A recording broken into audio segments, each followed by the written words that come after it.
Hello and welcome to this week's episode of Companies and Markets Weekly by Stockopedia. I am joined this week by Graham Neary and Mark Simpson from Stockopedia's daily stock market report. How are you both?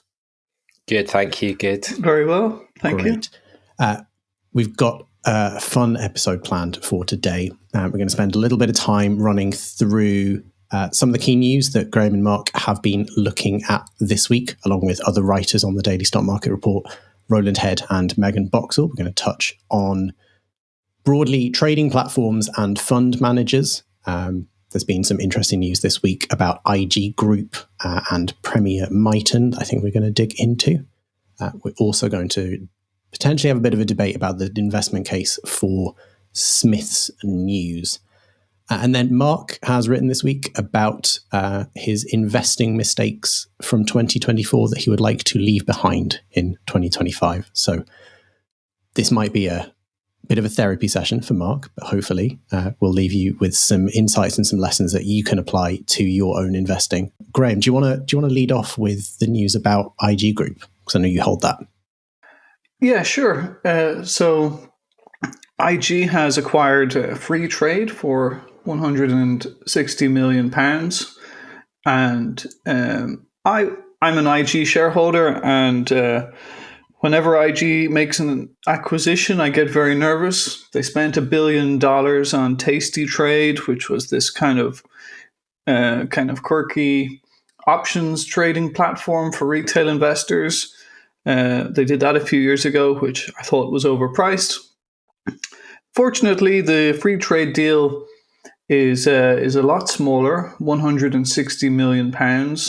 So even if they have overpaid, in the grand scheme of things, IG is worth the best part of £4 billion. So it may not make a huge difference to IG's fortunes ultimately, but it's an interesting move because they have their own commission-free stockbroking or share dealing platform, and they've gone and bought basically one of their competitors. Now, they say free trade will continue as a standalone business, which I find a little bit surprising. Seems sort of hands-off, but IG say they'll be investing in it. From free trade's perspective, the mainstream media taking the point of view of free trade's existing shareholders say that it's a very cheap price, that free trade had been valued at up to £700 million in crowdstarter campaigns, or crowdfunding campaigns, I should say. But when I look at the numbers today, and bear in mind I'm a bit of a crusty old value investor, the free trade numbers are not that big, really. Free trade's revenue in Q4 was £8 million. Not a huge number there in terms of quarterly revenue. It just about made a full year positive EBITDA. So it seems to me that £160 million is a fair enough price, maybe even a full price. Of course, I am speaking as an IG shareholder, so I would say that, but they're paying 5 times sales for a company that's barely scraping a profit. Granted, it does have a large number of customers, but those customers may not be dealing in very large amounts in general. So I'm going to give this deal the thumbs up. There's a reason it's a crowdfund evaluation, isn't it? It's usually because they can't access money at the same price from professional investors, which makes it so you have to wonder about those sort of private company valuations based on a crowdfunder basis. I wonder whether they're more interested in the customer list than anything else. Yeah, this is one of the things I wanted to dig into, is like, what are they actually buying here? Are they buying the customer base? Are they buying the assets under management? Are they just simply paying a lowish multiple to take a competitor off the market, as it were? I'm curious about that, especially since they said they were going to let free trade run kind of as is. They're not really immediately going to make any major changes to it. Yeah, so FreeTrade has 720,000 customers, which sounds like it's quite a lot. However, in the appendix to today's announcement, today being the date the whole thing was published, customers with assets of greater than 10,000. There's only 41,000 of them out of the 720,000 customers. So essentially, 680,000 of those customers have less than £10,000 on the platform. So those accounts, sub £10,000, the profitability on them may be fairly limited. But I suppose from IG's perspective, they do get that list. If these are young customers with the potential to grow their accounts over time, that can improve. Have either of you got a free trade account? That's been interesting. No, I've not. No. So I have, but there's 200 quid in there, and I just play around with it, and got my free share, whatever. I can't for free. I can't necessarily buy the typical type of UK small caps I might want, so I just have a bit of a play with mid cap stocks, and it's actually beaten my my main portfolio over the last 12 months, but just obviously on a absolutely minuscule amount of money. So I think there's probably quite a few people like me who have bigger portfolios elsewhere, but have just opened one of these for fun. And I think that's it might be a positive thing. It might be able to IG might be able to move some of these people into their their kind of higher value proposition. But equally, you might find that people have got this for a reason. It's the same as a Sky Bet account for them. It's not a serious investing platform. In terms of IG's fundamentals, as it stands, got a quality rank of 96 on Stockopedia, value rank of 59, momentum 82, and an overall stock rank of 95. Do you see this acquisition? How do you see this impacting its fundamentals over the long term? I mean, for IG, I don't think this deal really changes that much. As I said, it's 160 million pounds. IG is worth 3.6 billion. IG can pay for this deal with 6 months of profits, effectively, and I don't know if free trade has an amazing future. Maybe it does. Probably under IG's ownership, its prospects have improved, I would say, because as I've said, IG has deep pockets. IG can fund it. So IG has a lot of other things going on. It's a very large company. It's got £1 billion of revenues, and I'm very positive on it. I'm a broken record on that front because I've owned the shares for many years, but I'm pleased to see it's been breaking into new highs recently, and I think that's fair enough because it's only trading at 10 times earnings. It's got terrific fundamentals, as you pointed out. The quality rank, the stock ranks tell a story themselves on Stockopedia. It's at 95 in terms of its overall stock rank, with quality of 96. So yeah, fabulous company, and they have a CEO now who has a background with Paddy Power, Betfair, which I think makes good sense. Mark, do you hold any shares in this sector? Not spread betting companies at the moment. I've held CMC markets in the past.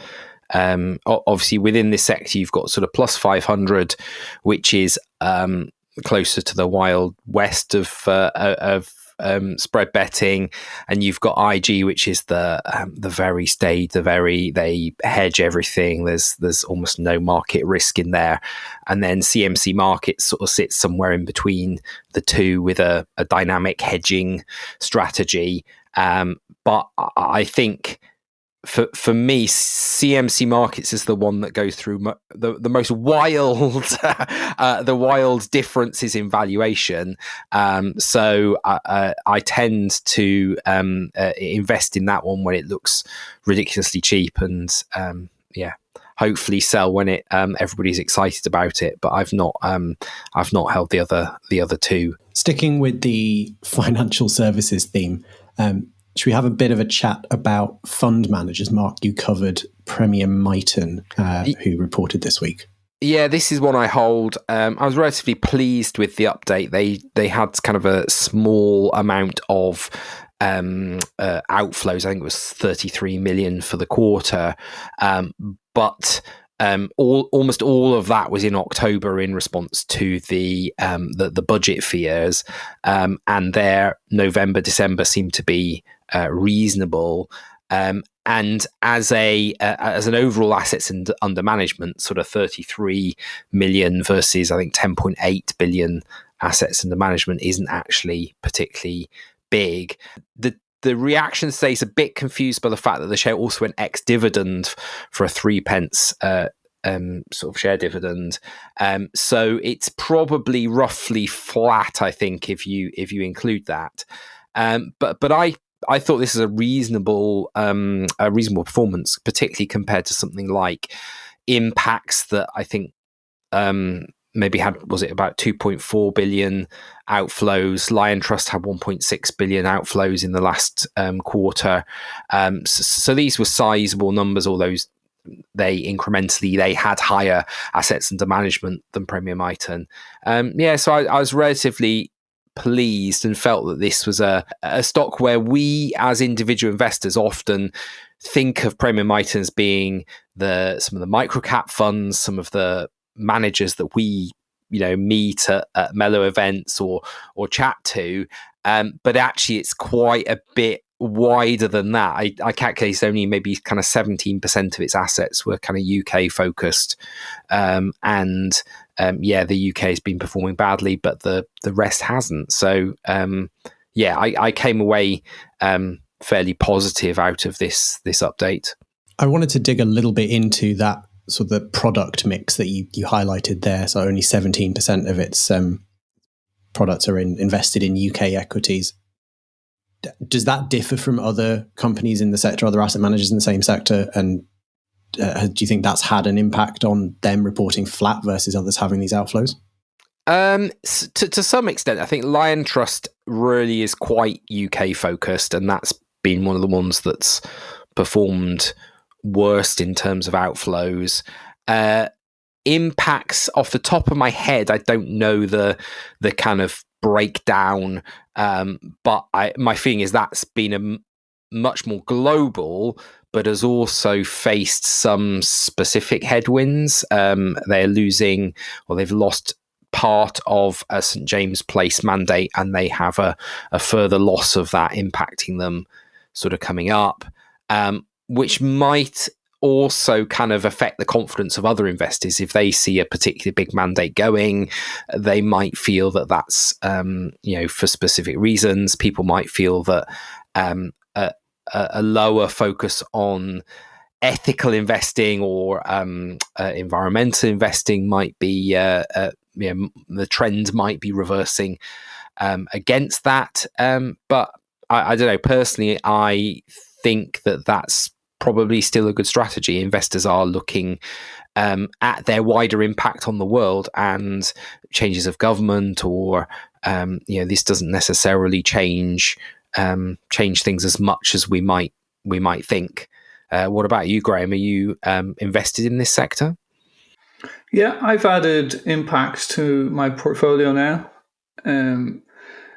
A stock I was very critical of, or I should say, I thought the valuation was really crazy during the ESG boom, and I was definitely not willing to invest in it back then. But I think Impacts is interesting now.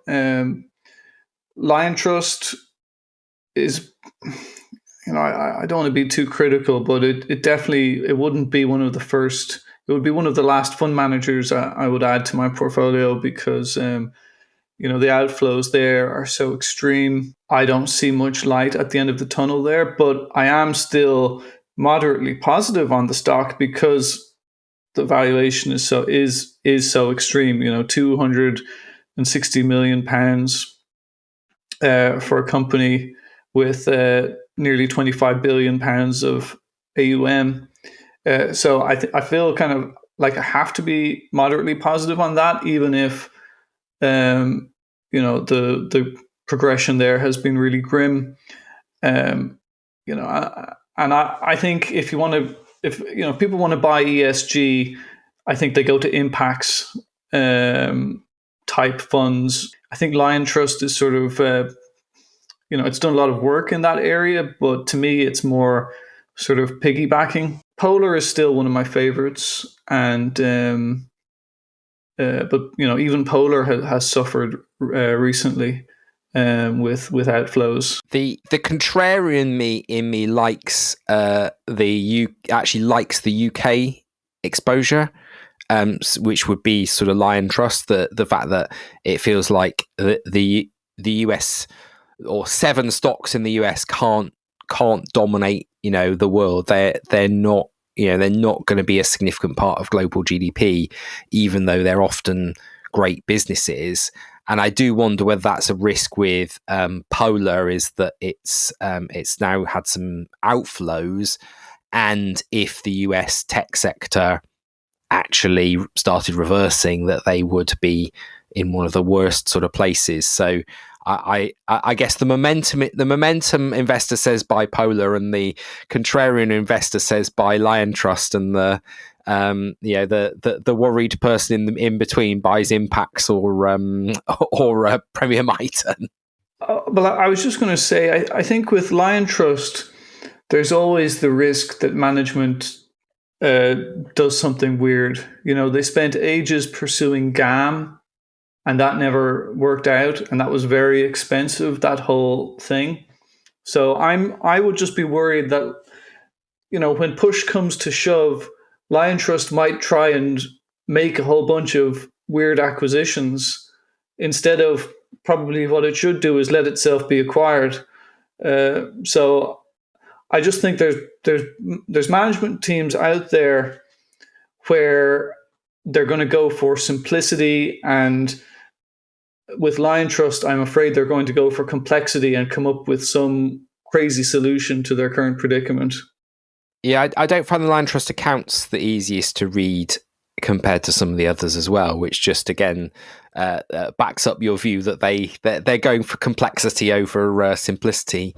I think it's an interesting point that we could see certainly consolidation or even US interest in some of these fund managers, because of the if on a simple basis, if you're just after growing assets under management, then buying these at historically very cheap ratios of market cap to assets under management, even with the outflows, seems a good strategy to me. So I do wonder whether 2025 could see some consolidation in this area.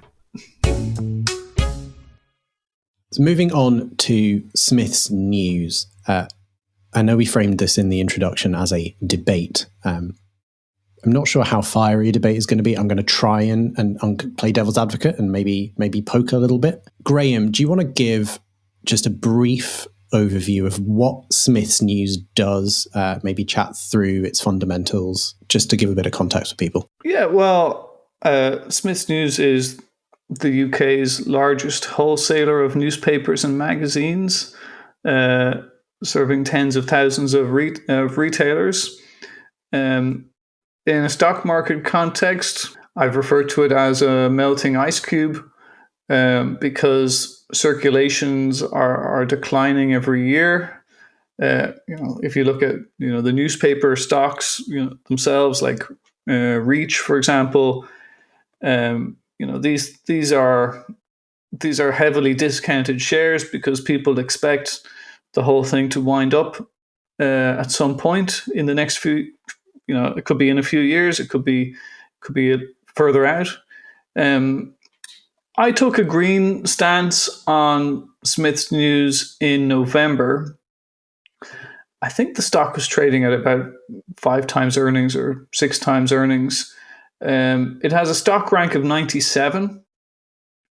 So quantitatively, it looks amazing, but it has this basic problem that circulations are going down. And, when I looked into, specific sort of newspaper circulations, we've got stuff like 20% down for Sunday People, a lot of stuff falling by 10 to 20% year on year in terms of newspaper circulation.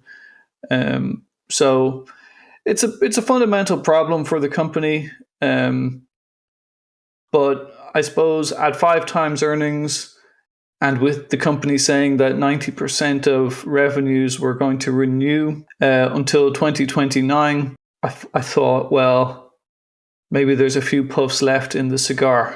But Mark disagrees. Yeah, I'm the way I describe it is I've been continuously impressed with how well management have done of taking out costs. So they've been battling this, kind of 6 to 10% headwind of declining revenue for years, and they've mostly managed to hold EPS flat, which is a pretty impressive happening.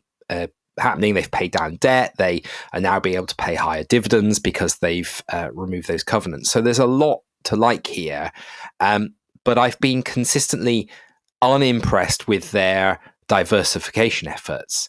And I think you described it as a melting ice cube. I think I'd describe it as a van full of newspapers hurtling towards a cliff, because I don't see this as something that sort of has just a steady decline, 10% a year down to zero in kind of 10 or 15 years. I think at some point, physical newspaper distribution for one or two of the major companies just becomes uneconomic. The decline of the circulation means they've got to put the prices up. Prices don't cover the printing costs, and I can really see almost like a cliff edge. Now, I don't know when that is. That could be 2030, could be 2035. There's a lot of uncertainty there. So what I think Smith's News need to do is they've been quite good at diversification. So they've been recycling. So they've been sending back. So they've got a van that goes out to a newsagent and it comes back partially empty, or at least at the end of the round, it comes back empty. So they've been bringing back recycling from the newsagent. So again, a nice little earner. They've been sending, I think it's Carabao sports drinks out with the newspapers. Again, a nice little earner. You have to be careful. They can't send anything that's too valuable out because literally they just dump them outside the newsagents. They don't, they're not delivering in quite the same way as other companies. But what they really need is something that doesn't involve tagging on to the back of newspaper distribution, because the newspaper distribution at some point will go. And I think it will go quite quickly, because once one newspaper can't afford it, or it's not economic, then it adds extra costs to the newsagent and to the distribution chain, and suddenly the next one becomes economic. And I think you could see quite a rapid decline. So I'd love for them to survive. I'd love them to find something good that can deliver this diversification. But I haven't seen it yet. Have you seen any signs that management can do this? I think the question is whether there really is going to be a cliff edge, because newspapers and magazines, have been declining for so long. Is it possible that it's more of a whimper rather than a bang? Could we just gradually lose a few newspapers? With the younger audiences, keep some of the newspapers with the older audiences for a bit longer. And, the magazines are another element, aren't they? Maybe you have a magazine published weekly or monthly. Maybe the business can survive, with them as well to some extent. To sum up, it sounds like basically, Mark, you're saying that, and I'm looking at Smith's News stock report at the moment, particularly the dividend. Currently, the forward yield is like 9%. They're paying a chunky dividend. I guess from what I'm hearing, you're saying that you think that money could be better used to try and diversify and try and stay alive longer than the end of the newspaper market? I guess, honestly, I'm not convinced it could. I think they're probably doing the right thing. I think there just doesn't exist a diversification for this business, and that it will pay this nice dividend until one day it will stop. I don't think any of us know what that day is. Graham's saying it's going to be a declining melting ice cube. I'm saying it's going to be a definite day in, sometime in the 2030s. And then you have to work out the net present value of what those dividends you're getting in that time are, because I think it probably can keep paying this dividend for a number of years, and probably will. So, yeah. I might well be over concerned about kind of what's going to happen here, and many investors will just be happy to lap up that 9% yield and keep taking it in the hope that something comes along. The dividend is arguably covered, well by earnings, and people can take that dividend and they can buy NASDAQ shares or something else that's more interesting and do quite well. So to wrap up today's episode, Mark, you wrote about some of the investing mistakes you made in 2024 that you'd like to leave behind in 2025. Yeah, I find this quite a sort of cathartic process. It's not always a nice process when you have to sit down and write about, well, what are the things I got wrong and what mistakes did I make? But I find as a learning exercise, it's probably one of the things I get the most out of. And I think there's a couple of ways that investors can find their mistakes and try and learn from them. One of the hard things is not every losing investment is a mistake, because you have this aspect of luck that goes in there. Any short-term investment, you can invest in a fraud and somebody takes it over. There's lots of ways you can be wrong in the short term. But I find the sort of two key ways to do this is, first is, well, look at what were those biggest losers in my portfolio of last year and what did I learn from that. And then the other one is to look at, well, what did I sell that then went up? And I think that's the sort of key bits of information that investors, kind of really want to record if they want to learn from their mistakes. And finally, something that kind of all investors can do is that they can screen for, well, what were the best performing stocks of last year and why didn't you own them? Now, a lot of these will be speculative things that don't fit your portfolio style. A lot of them, again, will have been high performers due to luck or things you never could have spotted. But I think there's often things you find where you think, well, I probably could have owned that. That was well within my wheelhouse, my understanding. And why didn't I own those? Why didn't I own those stocks? Casting your mind back, was there a moment in time or an event that made you sit down and think, I really need to start reflecting on these?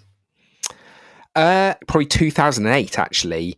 That time where, the naive me thought that if I bought banks on a P of 6, then I'd make money, and that there was nothing that could possibly kind of go wrong, or that I could have a load of commodity stocks that were super cheaply rated on earnings and kind of nothing could go wrong. And 2008, 2009 came along and sort of pulled the rug out from under me, and it definitely opened my eyes to a number of kind of weak spots in my understanding and my investing process. So yeah, it was probably way back then that I decided, well, I wasn't going to focus on writing up my best ideas or how amazing I've done. I'm going to focus on, well, where am I going to learn and what have I got wrong?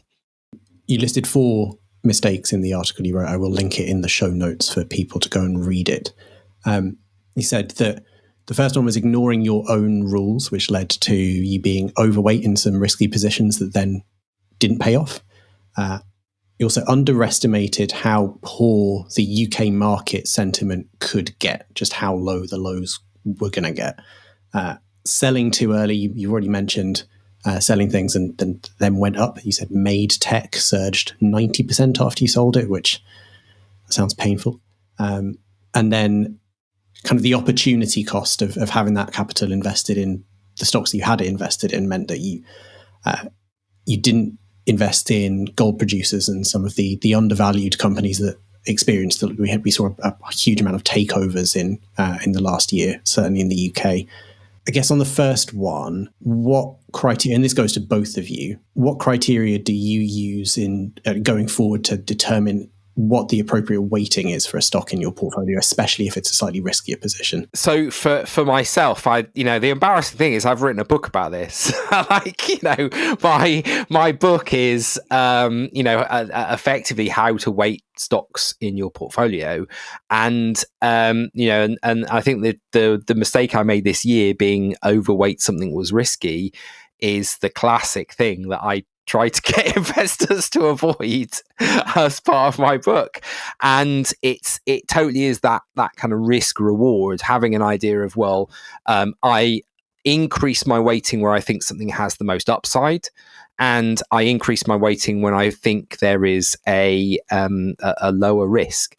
Now, since I've written the book, I've slightly adapted my process and I've added in one other factor, which is how I perceive the short-term outlook for that stock. And that just comes from, I guess, conversations with other successful investors and seeing people's processes. Is I often find that, or I found that I was overweight stocks where the value looked amazing. So the upside looked brilliant. It was relatively low risk. It was something that maybe had half its market cap in cash or was a very resilient business model.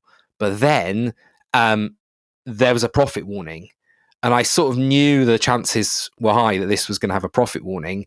And of course, the market reacts badly to the profit warning. It very rarely does the market look through those short-term issues and say, oh, but there's a lot of cash on the balance sheet. So I've now adapted and added in that as an additional factor.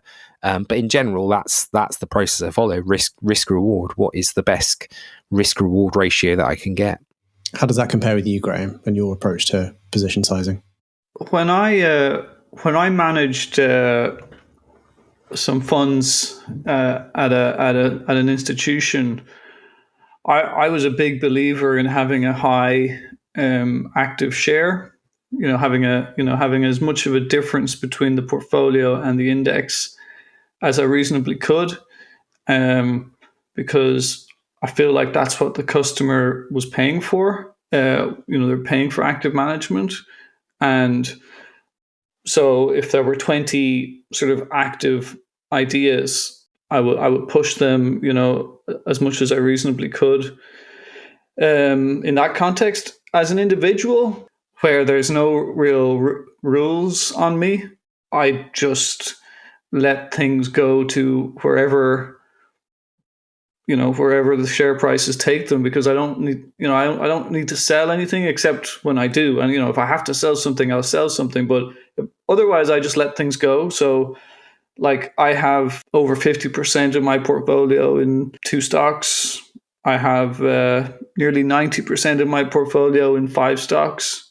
And then I just add to the other ones as I study them. And it's sort of, I suppose I'm not really a role model for anybody in this regard, because I just let things go. As Marcus, I don't really try not to wince, as Graham's described.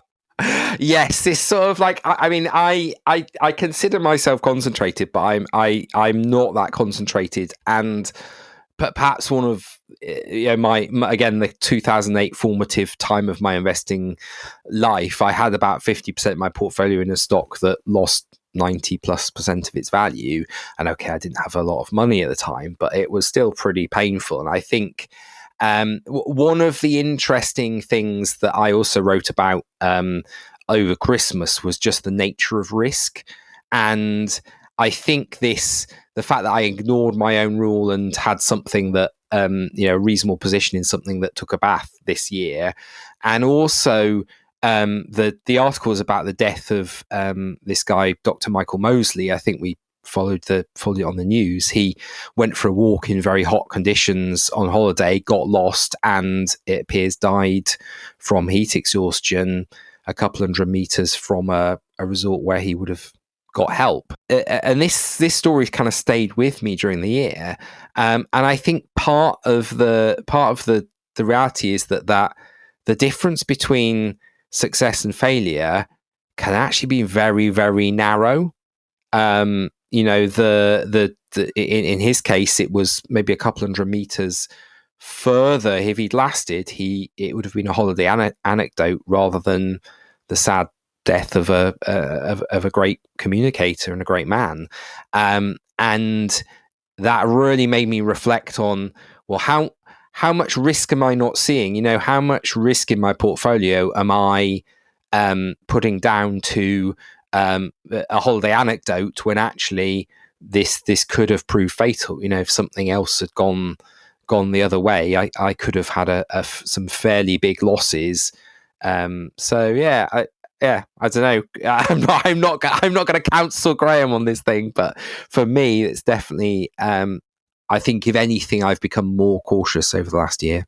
Yeah, but it really depends on everybody's individual circumstances, and we're not just humans walking around with a single stock portfolio. We've got houses and other things, so it's not like, I to be honest, I don't even check these share prices, on a daily basis, because in a lot of cases, the reason something is a big part of my portfolio is because it's gone up a lot, and I don't really believe in selling, because I think it's just impossible to know when to sell something unless you've got a very specific reason. I don't believe in sort of massaging a position in the portfolio.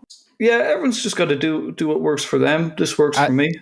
Have you analysed whether your top positions actually outperform the other ones?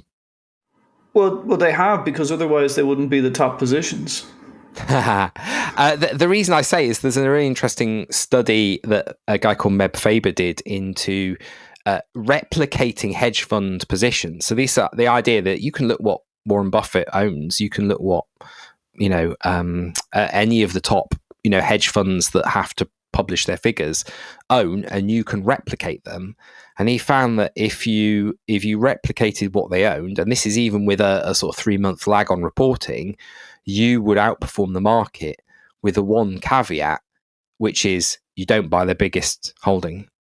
And we don't know why that is, but my suggestion is that that's become their biggest holding because it's gone up, rather than because it's their best idea. And the reality is that what happens to have been the biggest point in the biggest holding at point in time actually then mean reverts. So I'd be really interested if you ever study, well, did that top holding outperform? Because maybe it does, maybe that works for you. But I think there's a lot of evidence that even professional investors run their winners too far rather than fail to top slice. I will take a brief moment to casually plug the fact that we did a full webinar on when to sell at some point last year. Again, we'll link that in the show notes. I found it fascinating to watch. Mark, to finish this up, I'd love it if you could summarize the key take-home points from the mistakes article that you wrote for people. I would say, learn where your weaknesses are and put in place areas to overcome those. So that's been my investing process. Really has been, and I like rules. I like the fact that I put in I calculate a percentage that I think should be my target percentage, and I aim to have that percentage, and that's my rule. Another one is I don't see the monetary value in my portfolio because that doesn't matter to me. It's the percentage of the portfolio. So I'd say probably one thing, which is, review your own mistakes, review where you are weak, where you've got stuff wrong and think carefully, well, how can I avoid this? How can I put in place a rule or a strategy to overcome this? And it doesn't, it doesn't always work out. I'm sure I sell stuff that goes up, as my article says, but on average, this works for me. My rules on average give me a better or more consistent performance. And that just about brings us to the end of today's episode. Thank you so much for listening. If you enjoyed the analysis in today's episode, I think you will really enjoy our daily stock market report on Stockopedia. It's column published every weekday that the markets are open. Graham, Mark, and the rest of our analyst team that give in-depth analysis of the latest news from noteworthy or hard-to-research shares. If you're interested, you can access that for free for 14 days using the link in the show notes. You will also unlock the rest of Stockopedia's insights, tools, and education to help you speed up your research process and help you make informed investment decisions.